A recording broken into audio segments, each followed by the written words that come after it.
주중에 월요일 날 영화 신의 악단을 보았습니다.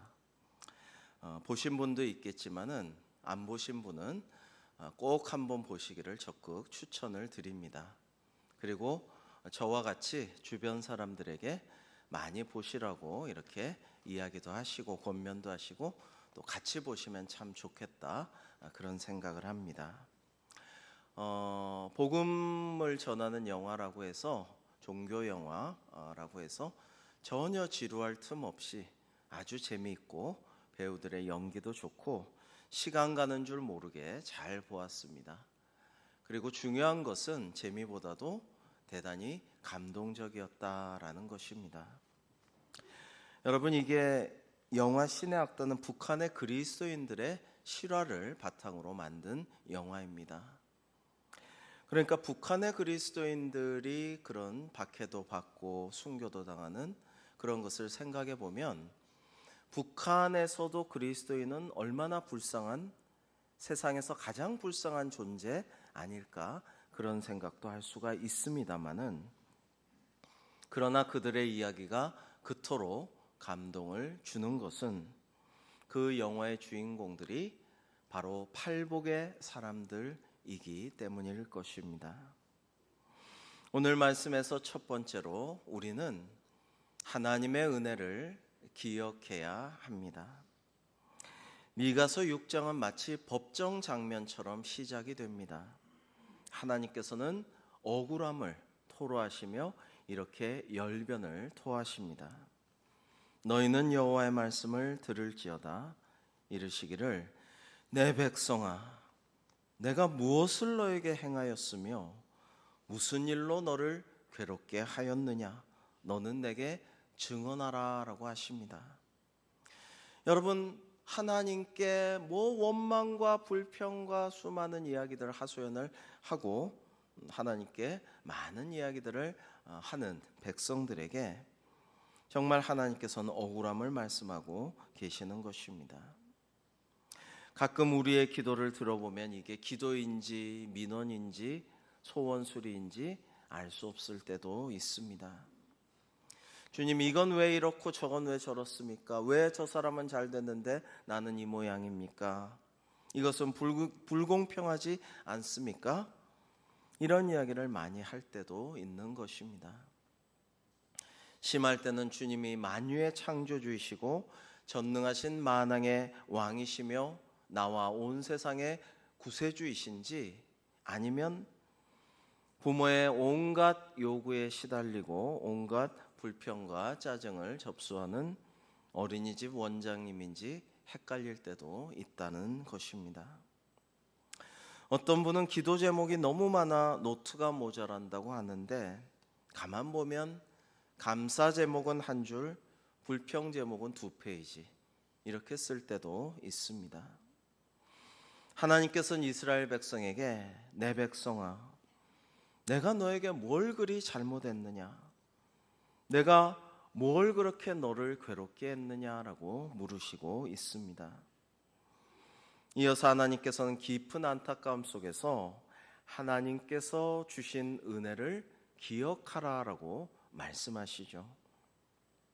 이어지는 4, 5절을 저와 여러분 한번 교독해 보겠습니다. 내가 너를 애굽 땅에서 인도해 내어 종노릇하는 집에서 속량하였고 모세와 아론과 미리암을 내 앞에 보냈느니라. 내 백성아, 너는 모압 왕 발락이 꾀한 것과 부올의 아들 발람이 그에게 대답한 것을 기억하며 시딤에서부터 길갈까지 일을 기억하라. 그리하면 나 여호와가 공의롭게 행한 일을 알리라 하실 것이니라. 아멘. 하나님은 그렇다고 해서, 억울하시다고 해서 너 이거 잘못했지, 이런 죄를 범했지, 이런 허물이 있지, 나한테 이렇게 못했지, 이렇게 우리의 죄와 허물의 목록을 말씀하지 아니하시고, 대신에 그들에게 잘해준 일, 그들을 구원해 주신 일, 그들에게 은혜를 베푸신 일, 선지자들을 보내주신 그러한 일들을 먼저 상기시키십니다. 마치 부모가 이렇게 말하는 것 같아요. 얘야, 엄마가 너를 얼마나 사랑했는데, 아빠가 너를 데리고 여기저기 다니면서 얼마나 좋은 것 보여주려고 애를 썼었는데, 너를 위해 얼마나 기도하고 네가 아플 때 얼마나 뛰어다녔는데, 이런 이야기를 하시면서 언제부터 이렇게 우리가 멀어진 거니? 왜 그렇게 아빠 엄마를 미워하고 문 닫고 잠그고 두드려도 문도 안 열어주고 말도 안 하니? 이런 이야기를 하는 것과도 같습니다. 어느 성도가 너무 힘들어가지고 기도에도 자꾸 불평만 나오고 원망만 생기고, 그리고 기도도 잘 되지가 않아가지고 괴로워했답니다. 사랑하는 다른 교우가 제안했습니다. 힘들겠지만, 기도가 어렵겠지만 그래도 하나님 주신 감사의 제목을 좀 하나라도 써봐. 그렇게 권면을 했습니다. 근데 이 성도가 너무 힘들고 어렵고 몸도 아프고 괴로우니까 기도가 안 돼요. 기도가 안 되니까 이 감사 제목 쓰는 것도 안 돼요. 말씀을 읽으면은 좀 그런 게 될라나, 성경을 읽어도 은혜가 잘 안 돼요. 잠 못 이루면서 뒤척이고 괴롭다가 옛날 성경이 보여서 옛날에 읽던 성경을 열심히 신앙생활 할 때의 성경을 먼지를 털어서 이렇게 뒤져보다가 툭 하고 뭐가 하나 떨어졌어요. 그게 옛날에 썼던 기도 제목 메모지였어요. 10여 년 전에 썼던 메모지에 그 주어든 자기의 필적으로 쓴 내용은 이랬습니다. 취업되게 해주세요라고 기도했는데 어느 날 응답. 부모님 건강 지켜주세요라고 오래 기도했는데 어느 날 몇 월 며칠 그것이 응답. 우리 아이 수술 잘 되게 해주세요 했는데 그것도 언젠가 응답되었음. 이렇게 다 쓰여져 있음을 보았습니다. 그 순간 눈물이 쏟아지며 이렇게 고백했다고 합니다. 하나님, 제가 수많은 기도 응답을 받았는데도, 하나님께 수많은 은혜를 받았는데도, 하나님께서 너무나 좋은 것들을 많이 베풀어 주셨는데도 원망하고 힘들다고 불평만 해왔나이다. 주여 용서하여 주옵소서라고 기도하였다고 합니다. 성도 여러분, 신의 악단을 보고 참 감동이 많이 되고 정말 눈물이 많이 나는 것은, 여러분, 우리가 이렇게 예배할 수 있다는 거, 좋은 교회에서 좋은 교우들과 함께 이렇게 신의 악단은 찬양대 이야기예요. 이렇게 마음껏 찬양할 수 있다는 거 얼마나 감사하고 복된 일인지 모릅니다. 우리는 이것을 너무나 많이 잊어버리고 살아갑니다. 그런 불평, 불만과 원망을 쏟아내고 감사할 줄 모르고 기뻐할 줄 모르고 기도하기조차 어렵다고 하는 우리에게 하나님께서는 말씀하십니다. 내가 너에게 뭘 그렇게 잘못했니? 내가 너한테 그렇게 못해준 게 무엇니? 넌 왜 그렇게 불평하고 원망하고 왜 그렇게 힘들어하니? 왜 감사할 줄 모르고 복된 삶을 누리지를 못하니? 하나님께서 이렇게 억울함을 토로하며 말씀하여 주시는 거예요.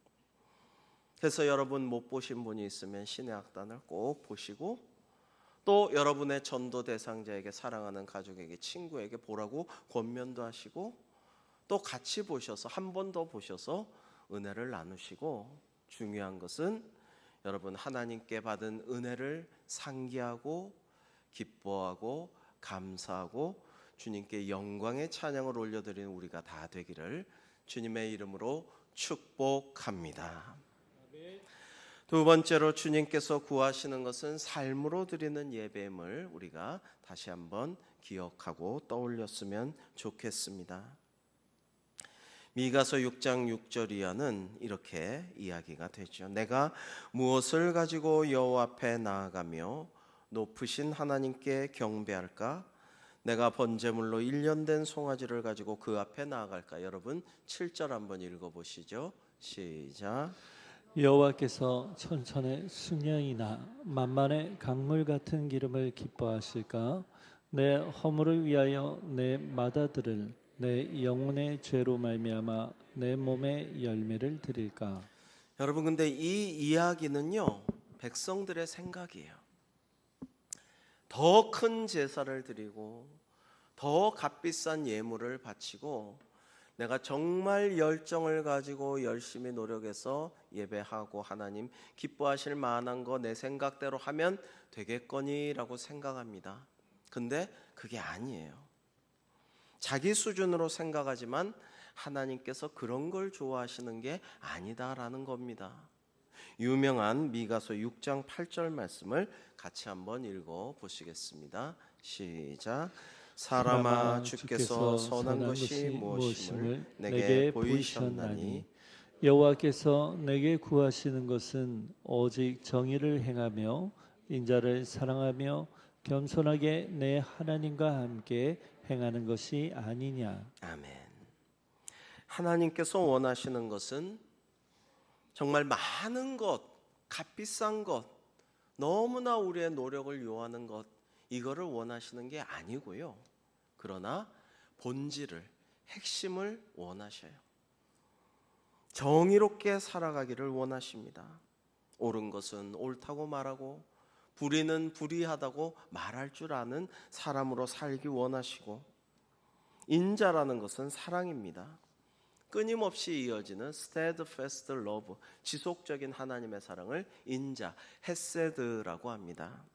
이런 하나님의 사랑을 가지고 우리도 살아가기 원하시며, 겸손하게, 온유하고 겸손하게 하나님과 동행하면서 주님 뜻대로 살아가는 게 내가 정말 기뻐하는 예배이고 제사이다 라고 말씀하시는 것입니다.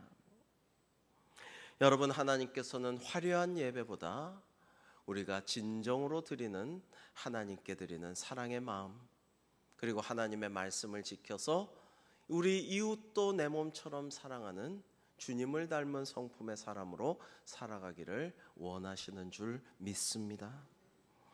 예배당에서의 신앙이 우리가 주여 주여만 크게 외치는 게 중요한 게 아니라 세상에서, 우리 집에서, 가정에서, 사업장에서, 그리고 우리 이웃 간에, 동호회에서, 사회에서 어떻게 하나님께 영광 돌리고 하나님의 영광을 가리우지 않고 때를 얻으나 못 얻으나 주님의 복음을 전하며 주님의 성품을 닮은 사람으로 살아가느냐, 이게 하나님께서 기뻐하시는 일이라는 말씀이에요. 그래서 교회에서 물론 세상에서 우리의 일상 가운데 하나님께서 기뻐하시는 참 예배자로 하나님께 온전히 드림받는 우리 모두가 되기를 주님의 이름으로 축복합니다. 마지막 세 번째로, 그래서 우리는 주님을 닮은 팔복의 사람으로 살아갑시다라는 말씀을 드립니다. 오늘 복음이죠. 예수님께서 산에 오르셔서 제자들과 무리를 향해 팔복을 선포하셨습니다. 그 의미를 음미하면서 우리 함께 교독해 보겠습니다. 심령이 가난한 자는 복이 있나니 천국이 그들의 것이며, 애통하는 자는 복이 있나니 그들이 위로를 받을 것이며, 온유한 자는 복이 있나니 그들이 땅을 기업으로 받을 것이며, 의에 줄이고 목마른 자는 복이 있나니 그들이 배부를 것이며, 긍휼히 여기는 자는 복이 있나니 그들이 긍휼히 여김을 받을 것이며, 마음이 청결한 자는 복이 있나니 그들이 하나님을 볼 것이며, 화평하게 하는 자는 복이 있나니 그들이 하나님의 아들이라 일컬음을 받을 것이며, 의를 위하여 박해를 받는 자는 복이 있나니 천국이 그들의 것임이라. 아멘.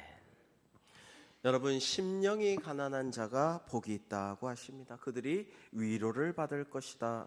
천국이 그들의 것이다 라고 말씀하셨습니다. 애통하는 자도 복이 있습니다. 그들이 위로를 받을 것이기 때문입니다. 온유한 자도 복이 있습니다. 그들이 땅을 기업으로 받을 것이기 때문이고요. 의에 줄이고 목마른 자는 배부를 것이므로 복이 있다라고 말씀하십니다. 여러분, 이러한 것들은 세상에서 생각하는 복과 상당히 달라요. 어떤 것은 반대입니다. 세상에서는 위로를 받는 게 복이라고 생각하지 않죠. 내가 위로받는 게 그런 일 자체가 없이 떵떵거리면서 갑질하면서 정말 위력을 과시하면서 살아가는 게 복된 거 아닌가, 이런 생각을 합니다. 긍휼히 여기는 자가 긍휼히 여김을 받을 것이므로 복이 있다고 하십니다. 불쌍히 여김을 받는 것이 복이 있다고 하신 거예요. 내가 누구한테 위로를 받고 더구나 불쌍히 여김을, 긍휼히 여김을 받아? 난 그런 거 필요 없어. 난 누구의 동정도 받고 싶지 않아. 세상 사람들은 그렇게 생각하겠지만 하나님의 마음은 그렇지 않다라는 거예요. 마음이 청결한 자는 하나님을 볼 것이므로 복이 있습니다.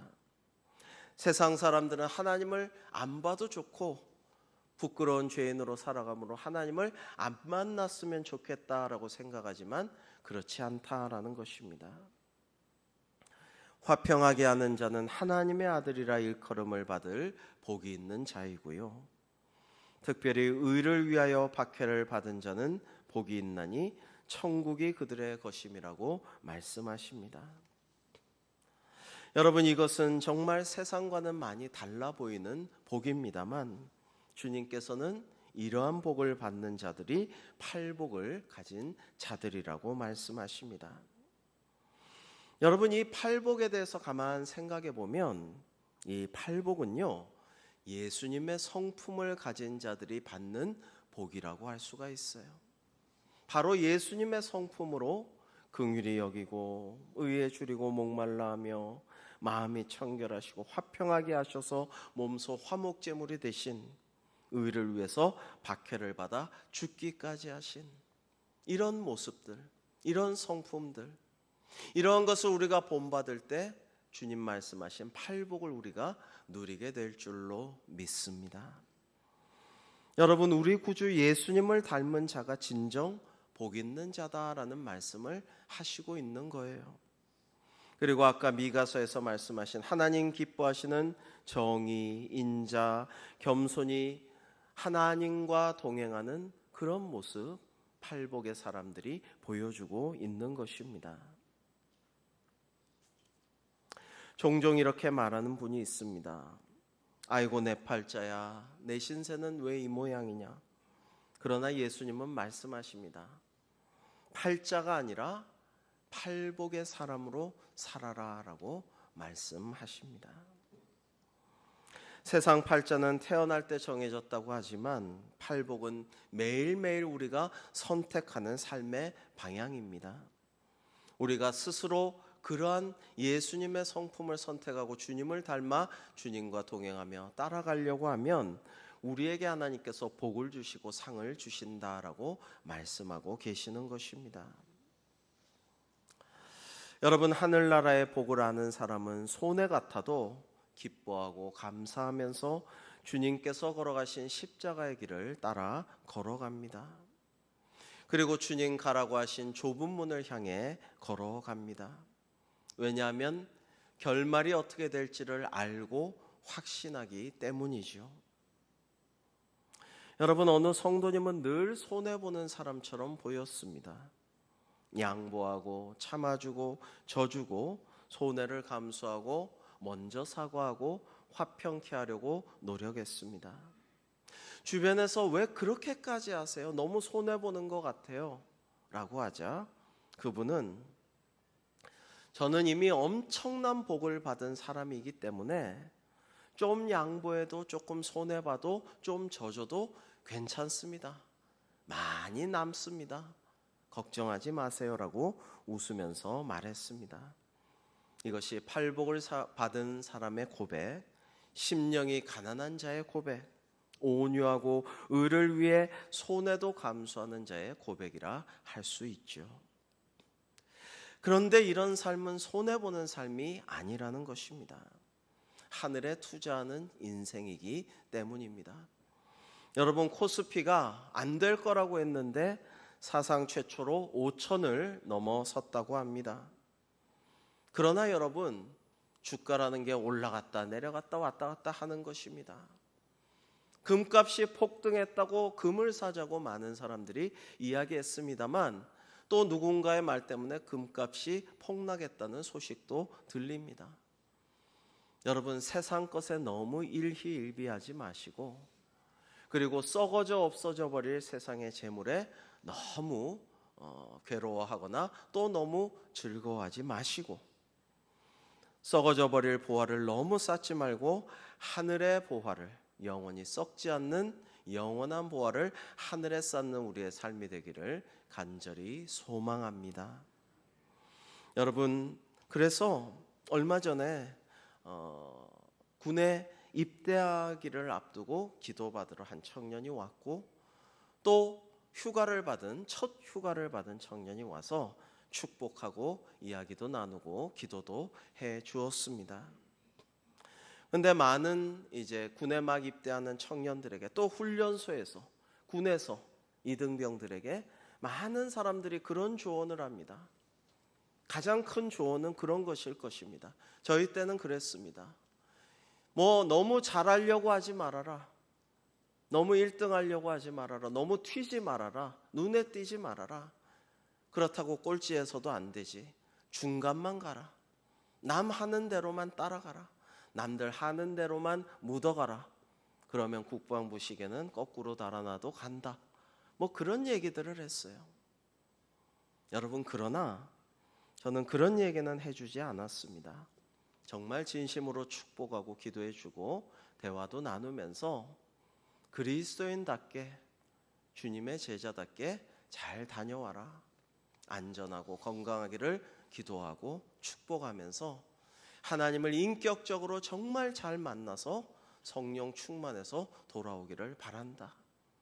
그리고 거기서도 그리스도인답게, 주님의 제자답게 살다 오기를 축복한다. 그런 이야기를 많이 나누었습니다.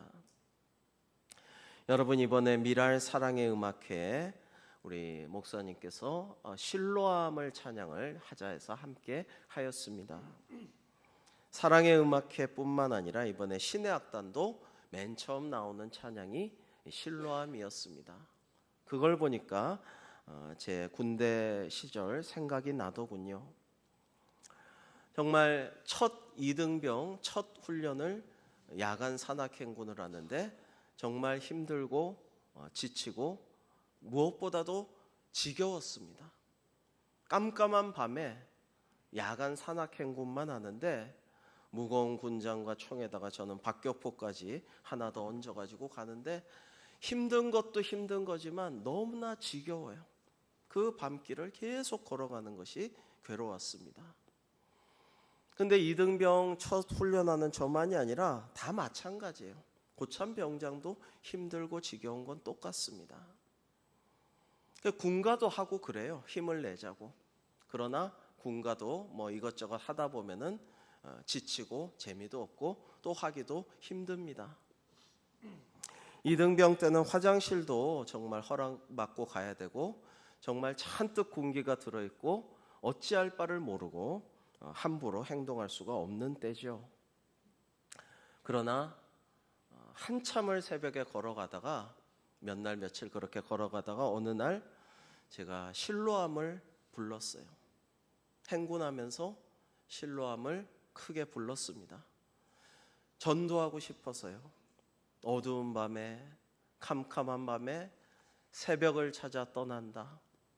우리가 처음 만난 그곳은 어두운 밤이었어. 그러면서 주님 찬양하는 실로암을 부르면서 조마조마했어요. 고참이 뭐라고 하면 어떡하나, 이따가 기합 주고 때리면 어떡하나, 누가 시키지도 않게 건방지게 이병이 첫 훈련 참석해서 그런 복음성가 같은 거 누가 부르라 그랬어. 교회도 가다가 두드려 맞기도 하고 전도하다가 핍박받기도 하고 기합도 받고 그랬거든요. 근데 훈련할 때 누가 군가도 아닌 노래를, 사제 노래를, 교회 노래를 함부로 하라 그랬어. 이럴까봐 좀 조마조마했지만 실로암을 힘차게 불렀어요. 1절하고 2절하고 다 끝냈는데 눈치를 싹 보면서 가는데 고참이 야 좋은데 그 가사가 뭐야? 그래. 제목이 뭐야? 그래. 실로암입니다. 또 불러봐. 그래서 또 실로암을 또 불렀어요. 몇 번 불렀는지 모르겠어요. 그러니까 주변에서 흥얼흥얼하면서 그걸 따라하더군요. 가사도 좋다, 은혜롭네, 좋네. 야 그러면서 계속 하니까 옆에서 따라했어요.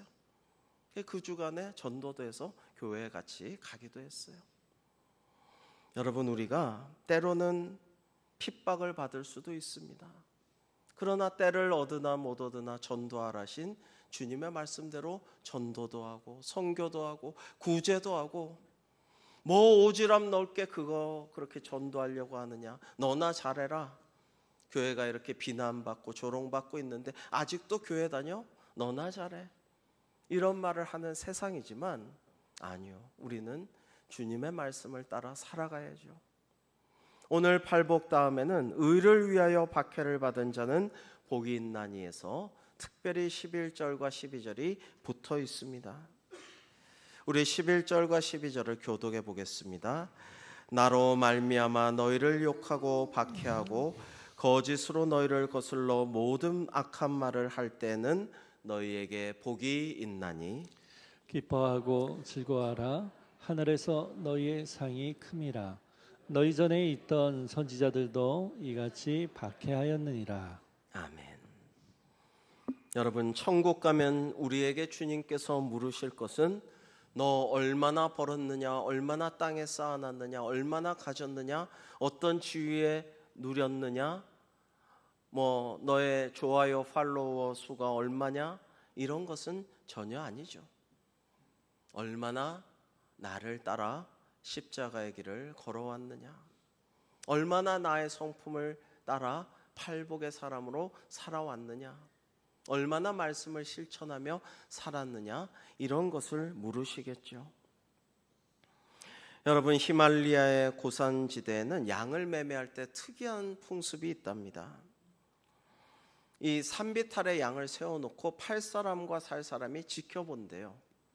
그러면 양이 이 산비탈로 이렇게 올라가서 풀을 찾으면은 양이 지금 좀 비루하고 말라 보여도 앞으로 살찔 거다. 양은 저 위에 지금은 힘들지만 산비탈로 올라가서 거기에 있는 풍성한 풀을 뜯고 튼튼하고 살찌게 될 것이므로 이 양은 비싸게 값을 쳐준다라는 거예요. 그러나 가만히 지켜볼 때 그 양이 산 아래로 편한 길로 가만히 내려가다 보면은 그 양이 지금은 통통하고 살쪘어도 값을 쳐주지 않는답니다. 왜냐하면 편한 길로만 밑으로 내려가서 결국에는 계곡과 협곡을 만나서 쫄쫄 굶다가 죽어버리고 말 것이기 때문이라고 합니다. 여러분 이 이야기는 대단히 영적으로 시사하는 바가 큽니다. 우리가 가야 할 길은 세상 사람들의 넓고 편안하고 안락하고 빠른 길만은 아니죠. 우리는 좁은 문으로 들어가기를 힘쓰며 마치 연어가 바다에서 강을 거슬러 때로는 폭포를 뛰어 올라가듯이 계속해서 저 높은 곳을 향하여 하늘을 향하여 그 좁은 문을 향하여 성화의 길을 걸어가는 존재가 우리입니다. 주님의 성품을 닮아가는 팔복의 사람으로서 각자 나의 십자가를 지고 주님의 길을 따라가며 주님과 동행하여 하나님께 영광 돌리고 많은 사람을 생명의 길로 인도하는 그러한 우리 대광교회가 되기를 주님의 이름으로 축복합니다. 기도하겠습니다. 주님, 생명으로 가는 문은 그 좁은 문은 높은 곳에 하늘가에 있나이다. 거기로 가는 길은 힘들고 어려우나 저희는 좁은 문으로 들어가기를 힘쓰기 원하오니 저희가 세상 따라 세태 따라 정욕 따라 살아가지 아니하고 예수님을 따라 주님과 동행하며 주님을 닮은 팔복의 사람으로 살아가게 하여 주시옵소서. 정의와 사랑과 겸손으로 예배하며 하나님께서 주실 영원한 하늘의 복락과 상급을 사모하며 주님을 닮은 성품으로 살아가게 하여 주시기를 간절히 소망하오며 그러한 은혜와 복을 내려 주실 줄로 믿사옵고 예수님의 이름으로 감사하며 기도하옵나이다. 아멘.